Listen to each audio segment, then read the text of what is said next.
সম্মানিত সাদুলপুর পলাশবাড়ি বাসী, আসসালামু আলাইকুম রহমতুল্লাহ।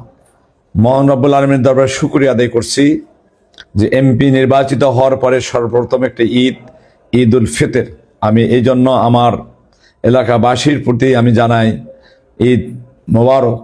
ঈদ মোবারক। আমাদের এই ঈদ সকলের জন্য শান্তি বয়ে আনুক। আমরা রমজানের ঈদে যাতে করে আমরা আমাদের চলার পথ সুন্দর করে নিতে পারি, কোরআনের পথে কোরআনের মতে যাতে চলতে পারি, আগামী দিনে কোরআনী সমাজ প্রতিষ্ঠার জন্য যেন আমরা ঐক্যবদ্ধ হতে পারি। এই জন্য আমি আপনাদের পরিবারের সকলকে ধন্যবাদ, মোবারকবাদ জানাই। আসুন সকলে মিলে আগামী দিনে আমরা এই ঈদের শিক্ষা নিয়ে আমরা যাতে করে দেশ এবং জাতির কল্যাণ বয়ে আনতে পারি, এই আশাবাদ ব্যক্ত করে আপনাদের সকলকে ঈদের শুভেচ্ছা আবারও জানাই। ঈদ মোবারক।